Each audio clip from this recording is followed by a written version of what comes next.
Sabiratiinis mu'minni tokko mu'mina biraatiif akka jaarmee tokkooti. Inni tokko isa khaaniif erkoodha jaan sallallahu alaihi wasallam. Kanaaf namni nuti saahiboomuu qabnuun kan hiriyaa godhannee waan garaa keenyaatti himannu ka gammachuu teenya nu waliin gammadee rakkoo teenyaas nu waliin qooddatu kayoo khufne nu ol qabee yoo dadhabne nu tirsaa deemu ta'uu qaba. Akkasumatti illee saahiba akkanaa kana argachuun akkaan barbaachisaadha. Hiriyyummaa fi saahibummaan islaamummaa keessatti bakka guddoo qabdi. Hiriyaa gaarii jechuun nama hanqina nuti qabnu wajjin ofitti nu simatu yoo ta'u, haa ta'u malee rakkoo teenya san irraa nu furuuf kan karaatti nu qajeelchu ta'uu qaba.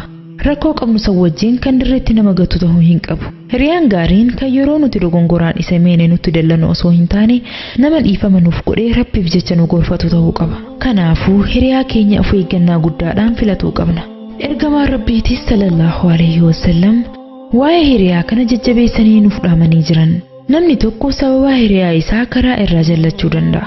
Kanaaf namuu saahiba gaarii filachuu qaba jedhan. Haalaa fi amalli saahiba keenyaa osoo nuti quban qabne nu seena. Yoo saahiba gaarii qabaanne amaluma gaarii san irraa dhaalla.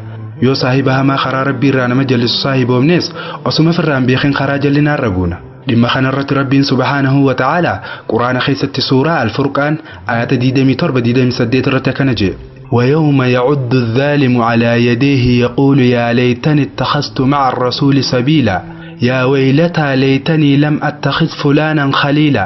قيان قياما قيا كافرون شينا راقبيف جنينو يا شيناتية أصون إرقاساتي وجين خراساك أبدي جي شيناو يا بديتية أصون أبلو سنجال اللو قرأتشو بادين هاوجي نميس جلس سنان عنات إيقا قابي قيا سني جلانا جيبو داف أرانتنا صاحب غاري قيا برو يست صاحبو مخينا في شينو إني صاحبو قمنا نموت خرا ربي رانو جلس نصون تاني نموت خرا سارت نججبي سوجين صاحبته قمنا يو صاحب غاري أرغني صاحب ما تنجبي سنيك بچو قمنا قلبي مسلموتا جالل ربي في جالل إركما ربي تولد إسان هدا كنافو وانت نتي والجالنو فيه والجبينو فربي فجج قفته قبا yoo saahibni keenya daangaa rabbii dabree gorsinee nuuf deebi'uu dide irrumaa fagaachutu irra barbaachisaadha.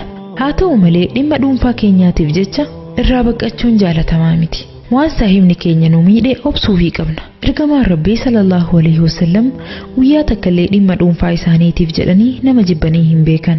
Sahaabonni isaaniitis Rabbiif jecha malee nama tokkollee dhimma dhuunfaa isaaniitiif jecha hin jibbine. Nutis namoota kanneen fakkeenya godhachuu qabna. Badii nurratti dalaganiif dhiifama gochuu qabna. Akkuma duraan dubbannetti yoo haraam ka dalagan taate akka nama harkinitti usnee bira kutuun hin taatu.